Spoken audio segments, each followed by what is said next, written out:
The following podcast contains adult content, including adult language. I talk openly about sex and other adult topics. If you are under the age of 18 or are uncomfortable listening to sexually explicit narratives, please listen no further. I am not a professional therapist, counselor, or doctor. I'm just an average guy in the swinger lifestyle who likes to share his experiences. This podcast is for informational and entertainment purposes only. Please seek a professional if you are in need of guidance or care as it relates to sexual health or alternative lifestyles.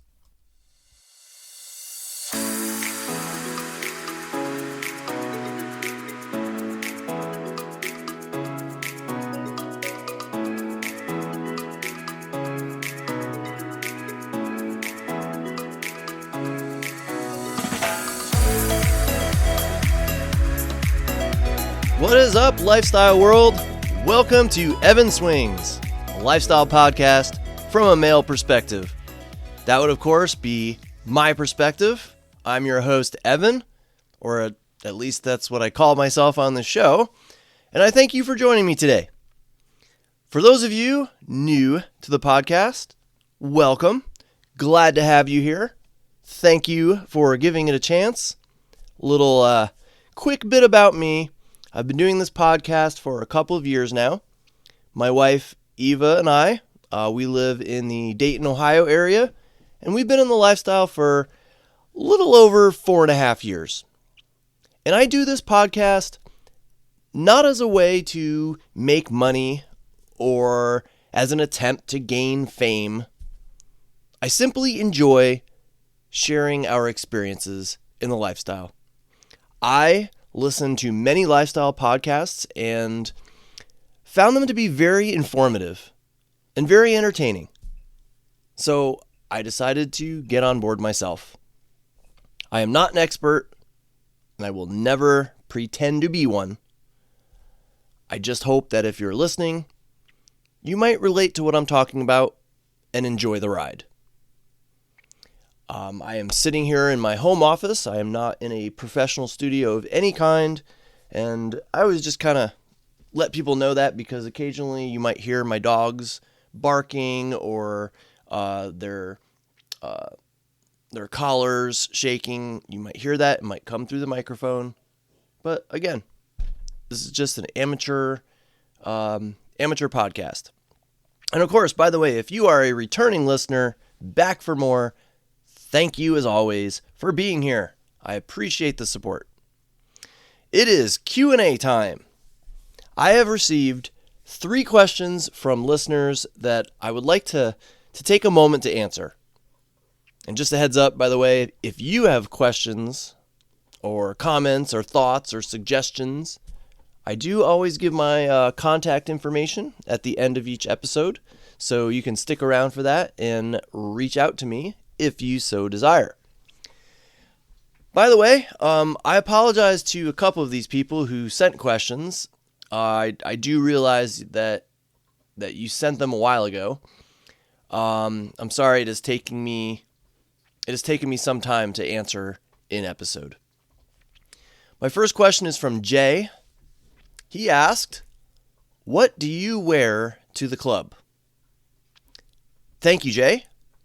I'm not sure where you live, but I can tell you that all the clubs that I have been to, that Eva and I have been to, are in Ohio, Indiana, and Kentucky.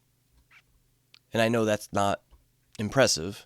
Less impressive is that I have been to 2 in Ohio, one of which was recently shut down permanently, one in Indiana, which was also shut down permanently, and one in Kentucky. So I don't have a whole lot of experience with a variety of clubs and their dress code rules. And out here in the Midwest, it may be different from where you are. But out here, the clubs have a theme every night. And what I do is I usually dress to the theme. Meaning usually some kind of costume or, wardrobe that relates to the theme. Now, Club Princeton in Columbus, Ohio, which is the club that Eva and I often attend, they also have formal events, including nights like New Year's Eve or Valentine's Day. And on those dates, I wear formal attire, dress pants, dress shirt, a tie, a vest, and even a fedora. But I am assuming your question means more like in general, like if there wasn't a theme. So my go-to, which I have worn to several hotel takeovers, is a pair of jeans, nice jeans, with a long sleeve button-down shirt and a tie with a vest for just a little extra touch of style. And maybe it's a little bit of an overkill, but I enjoy dressing up and, trying to look my best. And I know that some clubs don't allow jeans, but Club Princeton does, as long as they are nice jeans, with no holes or anything. And if I can't wear jeans, I say go with khaki pants. Can't go wrong with khakis. My second question comes from Radish Man. Now, I responded to Radish Man personally already, but I wanted to just acknowledge him and thank him on air for sending me his question. So thank you, Radish Man. Plus, it brings up something I think is interesting. So he asked, "Hey, Evan, what is your body count?" I laughed when I read this for the first time, okay, because Eva and I have actually talked about it. Eva has no idea the number of guys she has fucked since joining the lifestyle. But me, I know exactly how many women I've been with. And talking to some other guys in the lifestyle, they also know their exact body count as well. So it makes me wonder, is it just a guy thing? Or is this just a small sample size that inaccurately reflects the overall majority? Do guys tend to keep track more than girls? Do guys think of it kind of like a badge of honor more so than women? I'm not sure. Again, small sample size. But from the few people I have discussed this with, it is usually the guys who put more stock in a number than women. And I'm not sure if I would call it a badge of honor or a macho thing. I don't know. I don't know if that's it. All I know is that for some reason, I do know my number. Like I just, every time I am with someone new, I, for some reason, think to myself, oh, this is this number. But as for my count, my actual number, I am not saying that publicly. I am usually 100% open and honest on this podcast, but I don't think it matters here. So I'm not going to mention it. And I don't want it to serve as like a comparison to anyone or have someone use it as a benchmark in any way. But it does bring up that interesting question. Are guys more likely to know their number than ladies? So be interested in your thoughts if anybody has any. Send them my way. Now the third question is one I received very recently and is absolutely perfect timing when you consider my story for today, which I will get to shortly. Now, I did not ask for permission to use his name on the show, so I won't say who it is from, but the question is, what is your biggest lifestyle pet peeve? Excellent question for which I have two answers. Now, the definition for a pet peeve is a minor annoyance. And I don't have that exactly from Webster or Google or anything, but that's what it is. It's a minor annoyance. It's something that drives you nuts that maybe doesn't drive a lot of other people nuts. So considering that, I do have something that is very minor that I will share. Like this is just a minor thing. And then I will get into my story, which is more of like a major annoyance that I have to believe affects many, many lifestyle couples. So the very minor pet peeve is this. And I may have others, but this is the first one that popped into my mind when I got that question.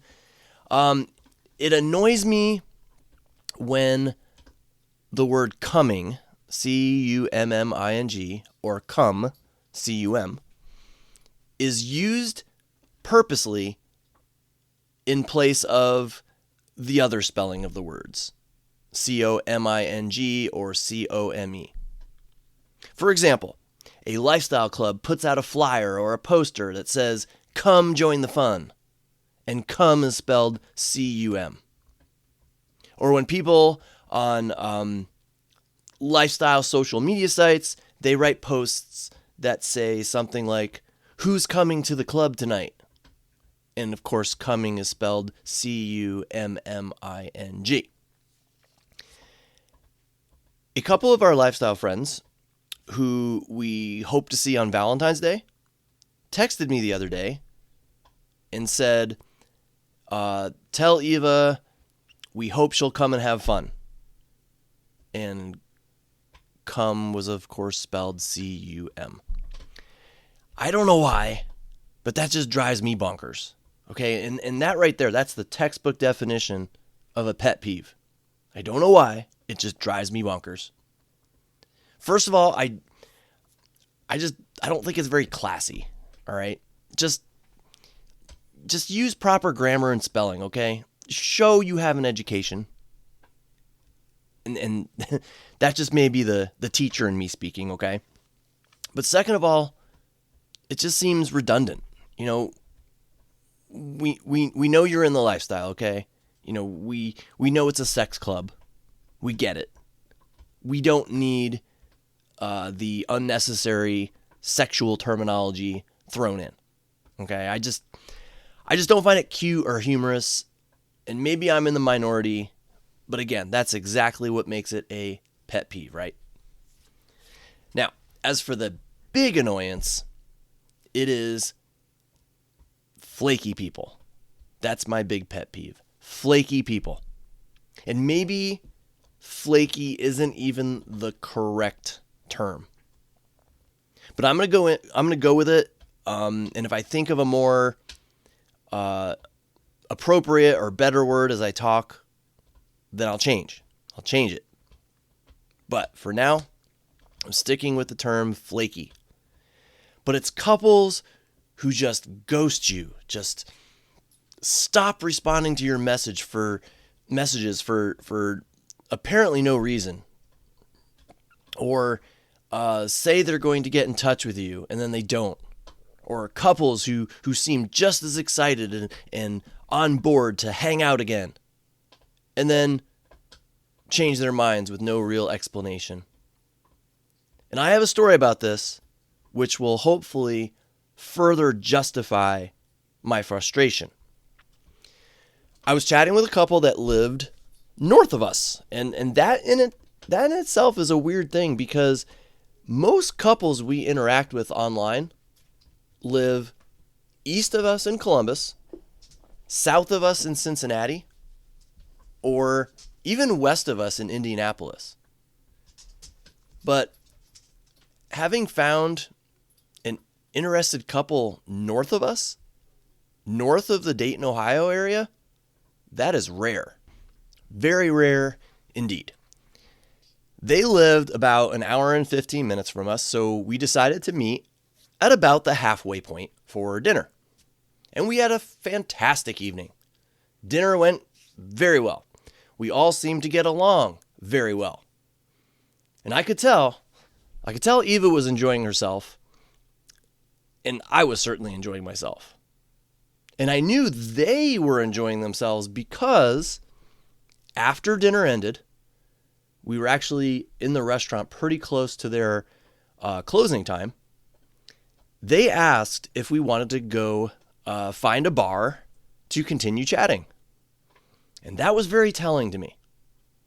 If they were not still interested, they could have easily excused themselves after dinner and we could have gone our separate ways. But no, they were the ones who asked if we wanted to continue hanging out. And we, of course, agreed.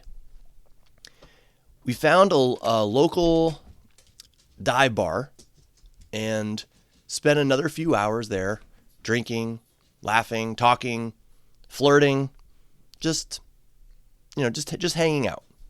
It was great. When it seemed like things were wrapping up for the evening, the wife asked when we could all hang out again. So that's an important piece of information right there, okay? She obviously was having a good enough time to immediately ask us on the spot for a second date. And we all hopped on our phones and checked our calendars, and we decided to meet 2 weeks later. So 2 weeks after that night. On the way out the door, the husband, he was first, he held the door for us. And then, so when he did that, I rushed ahead to hold the other door. So Eva kind of lagged behind. Well, she took that opportunity to plant a kiss on the husband. A good, long, deep, hot kiss. That will come into play here shortly.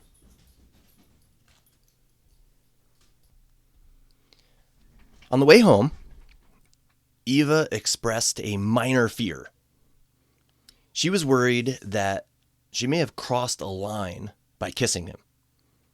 She was afraid that maybe she came on too strong and there was a chance she scared him off. I told her it was fine, okay? Now, at this bar, we also set up a group chat on Telegram. And over the next several days, all four of us were chatting.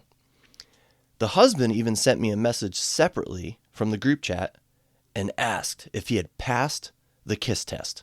So he was very into Eva and was glad she enjoyed the kiss as well. I even confessed that, Eva was afraid that she had crossed the line and scared him away. And he said, absolutely not.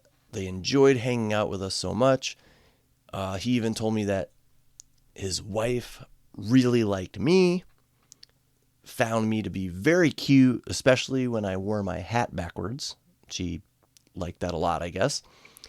And gave me a couple of pointers for next time, just some things that she liked.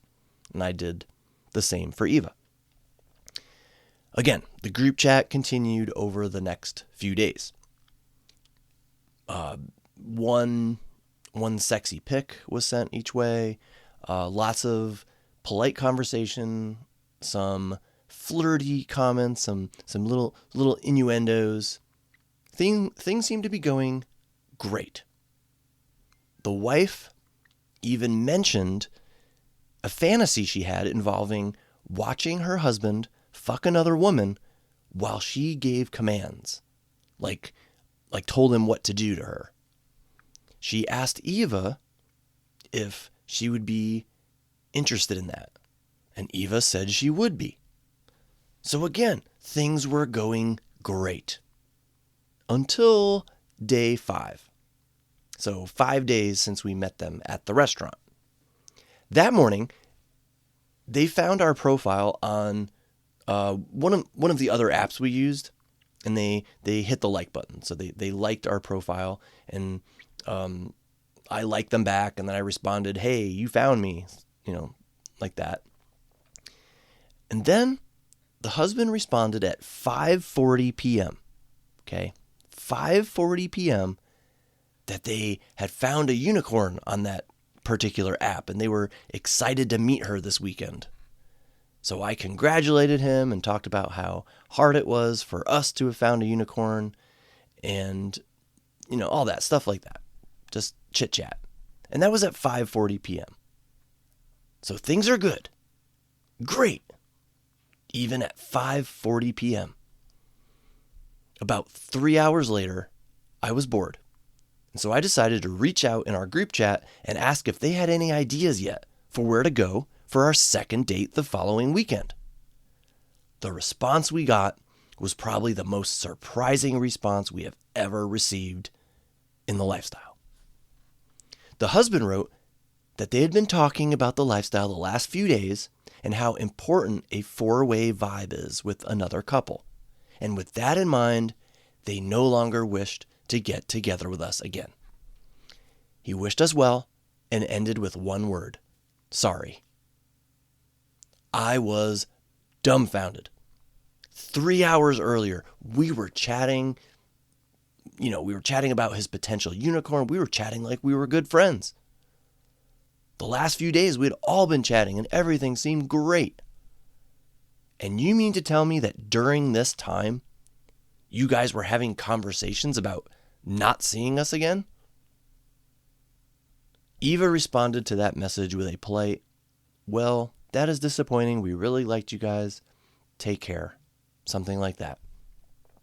I wrote, "Wow. Okay. Best of luck."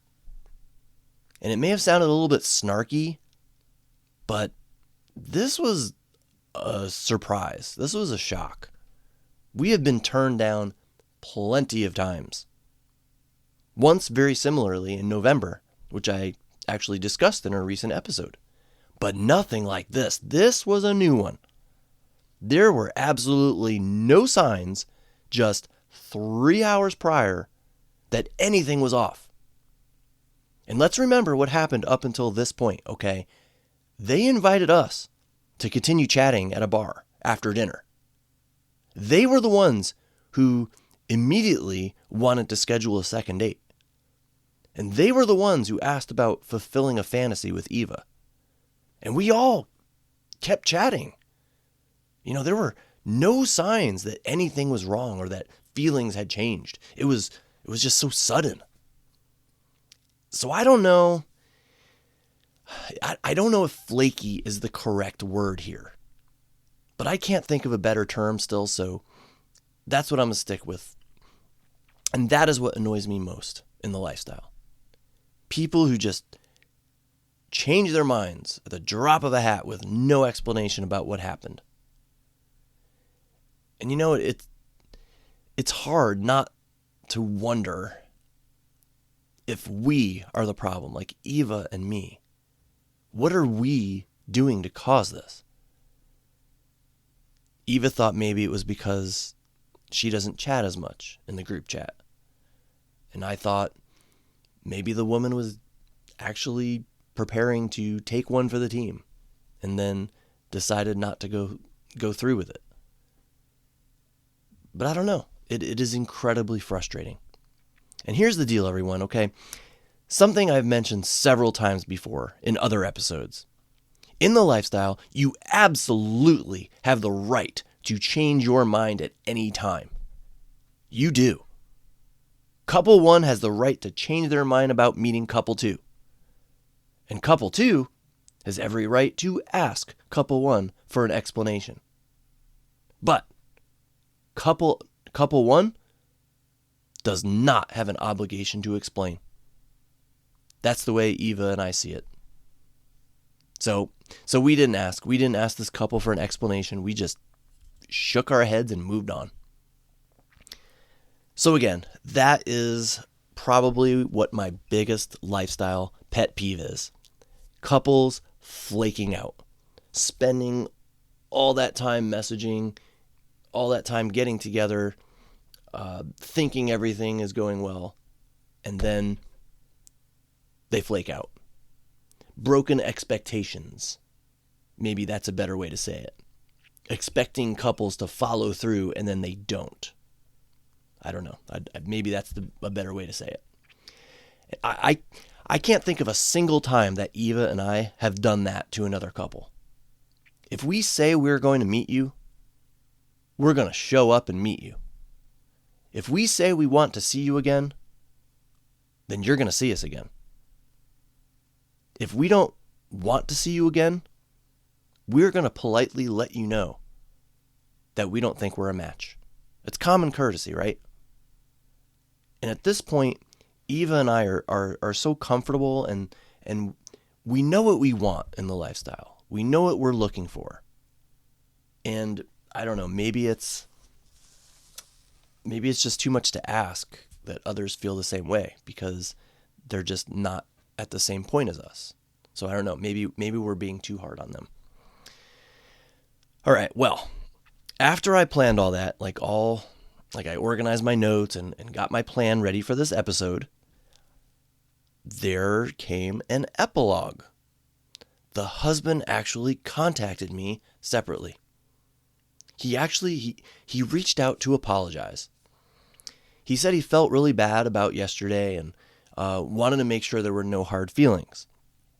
And he further explained that they were still fairly new to the lifestyle and that his wife began to have second thoughts because they had been meeting a few different couples, and then they were supposed to meet that potential unicorn, and she actually started to begin to experience jealousy. So there was the explanation. It was admittedly validating or reassuring, because Eva and I both racked our brains and couldn't think of something either one of us had done to trigger this. And we both felt that we were, or they were, stand-up individuals with integrity. So we couldn't figure out what happened. The fact that this dude decided to reach out and apologize man to man, I just had so much respect for that, so much respect for him. And I told him that. He explained that his wife was just overwhelmed and not sure how to handle the jealous feeling she was having. So we had a nice little conversation about that, and it ended with him saying that if things ever changed, he'd love to reach out and see if we might be interested in rekindling things. I, of course, told him he was always welcome to reach out, and we'd go from there. If he did, though, I think that we would be a bit hesitant to get together with them. I think Eva and I would need some reassurances that his wife was okay with it now. Maybe after they had been with another couple or two and she was able to keep those jealous feelings out of the picture, then we'd be okay with meeting them again. Because the last thing Eva and I want to do is be the cause of marital turmoil. We don't want to cause that. But my gut tells me we will not hear from them again. And that's too bad, because they were really cool, really fun, and Eva was definitely really into the guy. And that, of course, is an even bigger turn on for me. So again, kind of summarizing, going back to all this, that's what annoys me most, okay? Just couples who flake out. And a similar situation, again, happened to us in November, as I mentioned, and also last summer. If you are an avid listener of Evan Swings, you may remember my story about the couple we met at, or we went to an Alice in Wonderland event at Club Princeton with them. We met them for dinner, enjoyed ourselves, went to the club, enjoyed ourselves, went to a hotel, very much enjoyed ourselves, planned another spicy date, and then 4 days before we were supposed to get together with them again, they texted us and decided they were no longer interested. Just very frustrating. But that's the lifestyle for you, okay? I've come to learn there are always going to be unexpected surprises. Some are going to be very good surprises, and others are going to suck. You just have to roll with the punches and hope your luck will change. And that's all Eva and I are doing at this point. We haven't been meeting many new couples lately. Just haven't found many matches, but the hope is still there. Hoping someday we'll meet some of them, and then they will follow through on seeing us again. All right, well, I think that's going to do it for me. I hope that I will see all of you next time on Evan Swings. I'm going to wrap things up for today. I hope you enjoyed today's episode. I will be back hopefully in 2 weeks with a tale that is currently brewing and may come to an exciting climax this weekend. I can't wait to tell you about it if things go according to plan. Remember, there's always unexpected surprises in the lifestyle. In the meantime, you could always reach out to me with your questions, comments, thoughts, and suggestions. I love hearing from listeners, and I always do my best to respond, oftentimes in an episode, like I did today. So, please feel free to contact me. You could do so by finding the Evan Swings page on Blue Sky. Just go to the Blue Sky app and search for Evan Swings. Or you can find me on Instagram or even Kick at Evan Dienson. That's the full name, EvanDeanson. Or, one final way to reach me, shoot me an email, evandeenson@gmail.com. I hope to hear from you. I hope you come back and listen again sometime. Again, I try to put out these episodes every 2 weeks. Until then, take care, everyone. Oh, my usual ending remark, almost forgot. Be safe, be adventurous, and we only get one of these, remember. So always live life to the fullest. Bye for now, everyone.